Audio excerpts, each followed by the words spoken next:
much happy to be here today and learned a lot already. So 100 years ago, China was wallowing in its century of humiliation. Back then, it was mostly a collection of fiefdoms run by contentious warlords. It was really a mere shadow of the previous powerful, centrally governed country that had led the world for several thousand years. How times have changed from dark night back to bright light, led by the CPC. In America, though, this success has been lost in translation. It would be news to virtually every American, especially these recent 5 years. Our leaders have increasingly demonized and blamed China at every turn for what are primarily our own homegrown mistakes and missteps, even predating Donald Trump. It's also a perfect storm of hate and of racism. Americans have long been conditioned to abhor communism, no differently than Pavlov's dogs were conditioned to respond to stimuli. Red baiting didn't start or end with our Wisconsin Senator Joseph McCarthy and his ruthless mid-20th century witch hunts. And they continue to this very day with Republican attacks on all things that are socialist. Pointing the finger at China is only the latest in the racist blame game of yellow peril hysteria that began in the mid-19th century America. I have to tell you that in answer to Senator McCarthy's frequently repeated question during his infamous hearings, where he falsely character assassinated many reputations, have you now or ever been a member of the Communist Party? My own answer is no. And in fact, as our great American humorist Will Rogers once said, almost a century ago, I don't belong to any organized political party. I'm a Democrat. Now, I worked in the American government. I've been a vice president of ABC TV network. I lived most of this century in China. I try to be objective, but like the lyrics of a famous song, I've seen both sides now.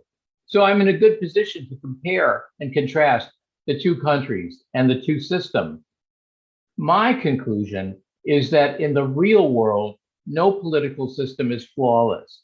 All have imperfections because human beings are imperfect.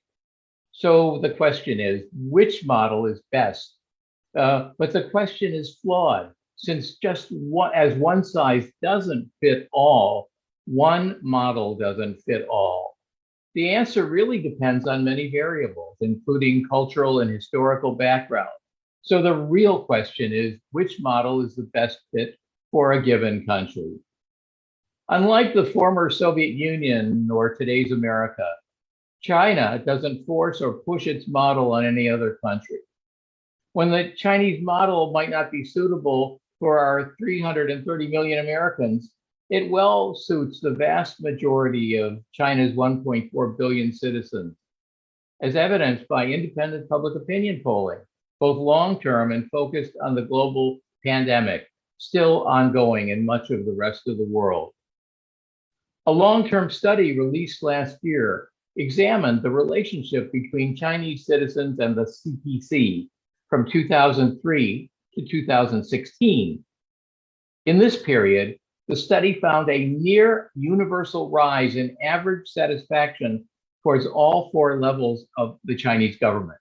That's township, county, provincial, and central, based on more than 31,000 interviews.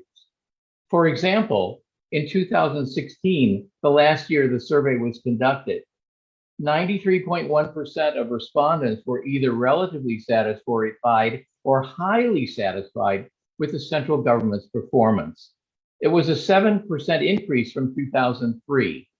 In the same period, however, township governments, the lowest level examined, the approval rate jumped from 26 to 44% in 2003 to 70%.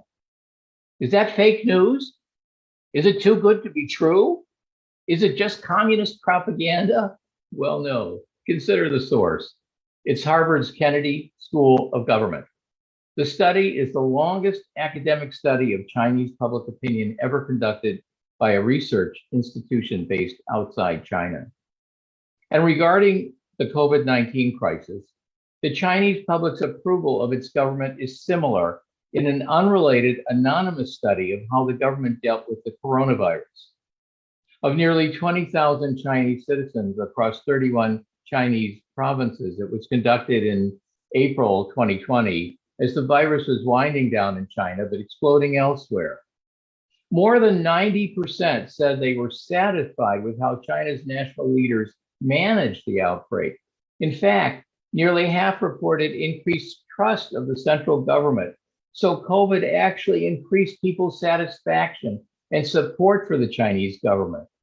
Now, this study was further corroborated by one done a month later by the Chinese Data Lab at UC San Diego that showed a similar increase in the Chinese public's trust of its leaders.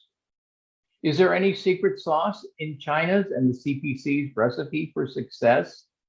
My experience in China suggests two important ingredients: three-dimensional experience-based leadership and systematic planning. At Harvard Business School, students like me take a deep dive into a host of diverse business cases of success, of failure, and everything in between. The intent is that by the time we graduated, we would never, ever be confronted by a real-world situation we haven't studied or analyzed. The CPC's model actually goes Harvard one better. A CPC cadre who rises to the top doesn't do so according to the Peter principle, often found elsewhere, of going with the flow, allowing incompetence to rise to the top, but increasingly is given actual real-world leadership challenges in China, starting at the village level on up in government, SOEs and NGOs, so that China's senior leaders must have proven themselves as having served the people to climb further and further up the ladder. In this case, unlike in the Peter principle, the cream rises to the top. Losers like Trump wouldn't ever, ever have a chance in China. The second element is China's 5-year plan model, which systematically solicits input from all stakeholders, whether experts or citizens, over a period of years. This model works and the statistics speak for themselves. I have to tell you, when I was young, a long time ago, and was growing up in the then very prosperous Detroit in the 1950s, our parents told us to eat all our food because children in China were poor and hungry. And in 1953, the first year of China's first 5-year plan, poverty and economic suffering were indeed the norm. That year, China's population was 583 million, with a per capita GDP of 54 US dollars. Today, under the leadership of the CPC, China's GDP has grown by a factor of nearly 200 to 10,400 US dollars, with a more than doubled population of 1.4 billion. During that time, an astounding 850 million people were lifted out of poverty. But the CPC doesn't rest on its laurels. Despite COVID, China has met its first centennial goal of building a moderately prosperous social society in all respects. And China's current 14th 5-year plan is already mapping China's future on the path to achieving the second centennial goal of becoming a great modern socialist country by 2049, with an intermediate goal for China to achieve its basic socialist modernization by 2035. As someone who has seen both sides now, if past is prologue, there's every reason to believe that the CPC will succeed. Thank you very much for listening.